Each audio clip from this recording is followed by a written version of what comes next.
the most desired film camera. But for many people, shooting with a rangefinder is something new.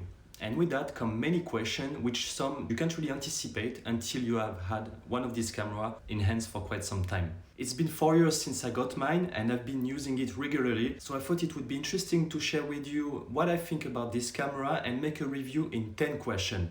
I've divided this video into 2 sections. The first one will be about technical and practical questions about the camera, and the second part will be more focused on my opinion and advice about the M6. If you came here to look for a specific answer to a question, check out the timestamp below, like this you can skip all the boring part and jump right into the section that interests you the most.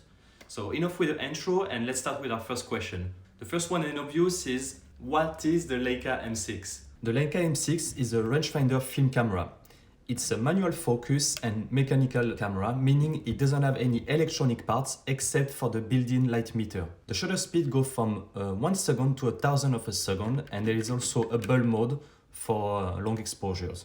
The ISO range goes from 6 ISO all the way to 6400. On the top you have also a hot shoe flash that is synced to a 1/50th of a second. Then comes the second question, and probably the most important of them all, is which viewfinder should you pick on your Leica M? Should you go for the 058, 72 or 85 magnification? This is a big deal and I want to start right off with the finder because it's the most important factor to consider when buying an M6 or a rangefinder in general. Choosing the right finder is essential to suit your style of shooting and preferred focal length. The most common finder you will encounter is the 0.72 magnification, but there are also finders with a 0.58 or 0.85 magnification, and each of them are suited for a different set of focal length. For example, the 72 finder is the standard finder that comes with a set of 3 frame lines that comes in pair. So in total you have 6 different focal lengths, which are the 28 paired with the 90, the 35 and 135, and the 50 and 75 mm together. On the 85 finder, you will lose the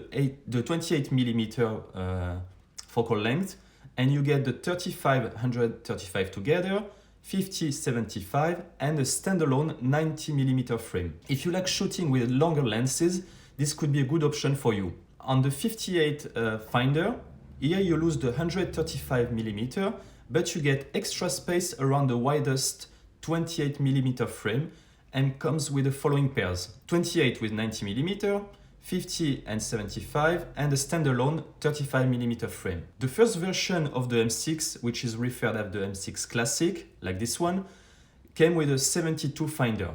Apparently, some of the Classic can also be found with the 85 finder, but most of the time you will find the alternative finders on the M6 TTL, which I'll talk about later in this video. Before we move on, just be aware that you can also use external viewfinders or Google lenses for wider or longer lenses, but that's not ideal, so better choosing the right finder first than fix it later. One of the most frequently asked questions about the M6 is, does it have a built-in light meter? Yes, the M6 was, if I'm correct, the first Leica that came with a built-in LED light meter, meaning that the light meter is visible inside the viewfinder. You don't need an external piece on top of the camera to have a meter reading. It takes 2 LR44 batteries to operate and is activated when you half press on the shutter release. To make sure the meter reading is accurate, set the correct ISO on the back panel of the camera. Just press enter the wheel here until it matches the correct ISO. If you want to push or pull film, there is no exposure compensation on this camera, so simply set it to the desired film ISO and the camera will expose it accordingly.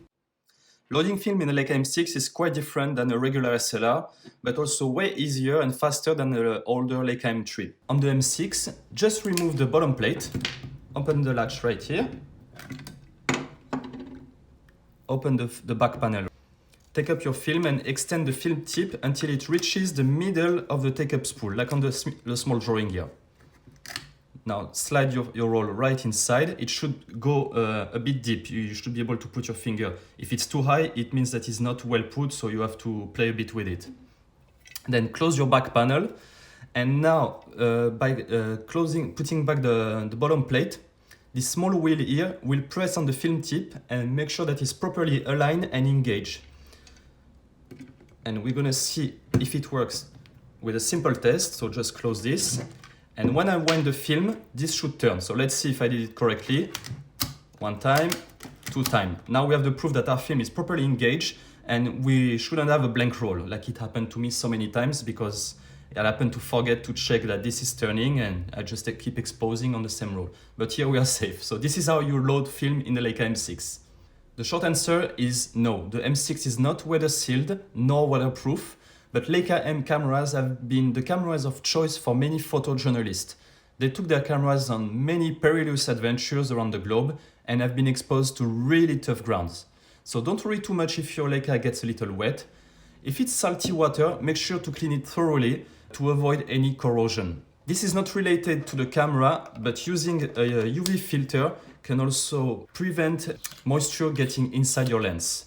Another question that many of us are wondering about the M6 is what are the differences between the M6 Classic and the M6 TTL? At first glance, there's not much difference between those two. But if you look at the top plate, the first thing you'll notice is the bigger shutter speed dial on the TTL. If you can afford the extra bucks, the TTL is easier to use and the dial rotation matches the light meter arrow direction inside the viewfinder. On the M6 Classic, the arrow points toward one direction, but you have to spin the dial in the opposite direction to get the correct exposure. Even after 4 years, it still confuses me, so I prefer the TTL for that reason. We are now coming to the second part of this video. I'm going to be talking more about my opinion and my advice about the M6. And the first question is, of course, which Leica M6 is the best? It is the Classic or the TTL? This is really a matter of personal preference and there is no right or wrong answer here. In my case, I prefer the M6 TTL with a 0.72 finder. I find the light meter more intuitive and the shutter speed dial easier to adjust. On the M6 Classic, it takes a little more effort with one finger to change the shutter speed. The M6 Classic is perfectly fine to use, but if you want a little extra comfort and can afford the extra cost, then go for the TTL version. There's also the finder magnification factor to consider depending on which type of lens you use the most. Most Leica M photographers live with a 35mm lens attached to their camera and prefer the 72 finder for that reason. But some will only swear by the 58 or 85 finders. Again, it's just a matter of which focal length you're shooting the most often. Lots of street photographers are choosing rangefinder cameras, and we're gonna answer about why the Leica M6 is the best camera for street photography. It's all about the rangefinder. On a SLR camera, you are seeing through the lens, but on a rangefinder, you are looking at the scene through a deported window on the side of the lens. This allows you to see outside the frame and anticipate elements coming inside your picture. The extra space around also helps seeing the bigger picture, if I may say, and fine-tune your composition. Just remember that depending on the lens you use and your finder magnification, you will see more or less space around the frame. For example, on the 72 finder with a 28mm lens, there is almost no space left around the frame. The ideal focal length in this case is the 35mm lens, because it has enough room around, but you still get a pretty large frame to compose your shot. Rangefinder cameras and their lenses also tend to be smaller and quieter than SLR equivalents. This is because there is no mirror behind the lens back element and it's closer to the film surface. The trade-off is that all Leica M lenses are manual focus only. But you can easily overcome this limitation by using zone focusing to determine the range that you want in focus. Most street photographers will zone focus and always be ready for the shot. This beats any autofocus camera, and if you want more information about that, I published an article that I put in the description below. Now, what you all wonder, how much cost a Leica M6? A lot of money, I can tell you already. In 2020, a Leica M6 Classic in good condition goes for approximately €1,500, whereas the TTL is more around 2,000.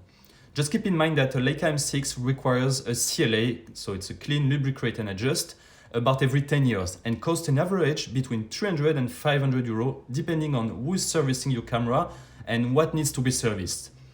Leica parts are also expensive and require the right skills and tools to be changed, so don't be tempted to buy a cheaper one that needs some sort of repairs that you expect to do yourself. Unless you know what you're doing, I would stay away from those ones. Now that we know how much an M6 costs, let's see if it's really worth all that kind of money.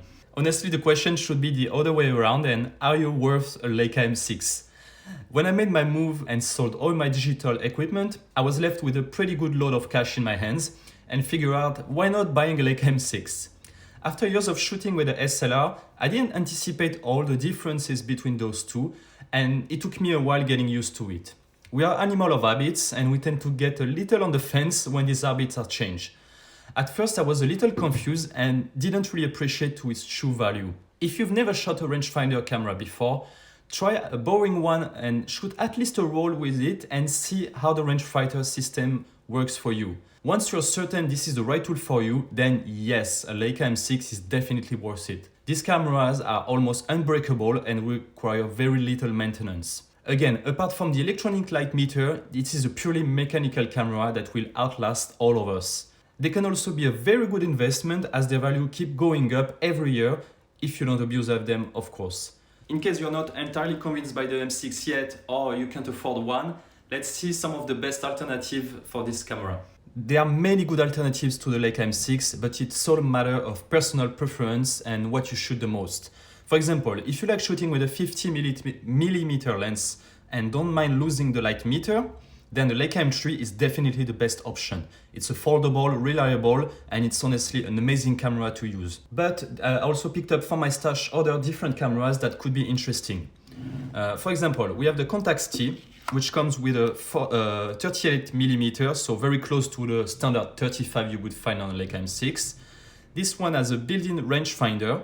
It's not mechanical, it's an aperture priority camera, but the battery lasts forever, and you have really a real rangefinder packed into this tiny body. So this is a real piece of jewelry, honestly. Then we have the Rollei 35S. So this one is a 40mm lens. It's also purely mechanical, and there is again a built-in light meter that requires battery, but that's about it. All the camera can operate without battery, and I use mine always without it. The only problem with this one is that you don't have a rangefinder, so you have to use zone focusing to get your shot in focus. There's also the Contax G2. The G1 is very similar to this, but this one is an excellent alternative to the Leica M6. This one has a lot of automated features. You can shoot in manual exposure, but also in aperture priority. It has this one is more an autofocus camera, so there's a manual focus option, but it's not really usable and reliable. So I wouldn't recommend using this camera with this purpose. But this is also a great alternative. And there are many other cameras that I can think of that would be good options for the Leica M6. But there are too many to list them here, and I don't have all of them at the moment. So these are just the few ones that I could recommend as an alternative to the M6. But again, it's really a matter of what you can afford, what you like to shoot the most, and which type of camera you're looking for. That's about everything I have to say on the M6, but in case you are still wondering something about this camera, please let me know down below in the comments, and I'll do my best to answer your question. I'll thank you for watching, guys, and I'll see you in the next episode. Bye!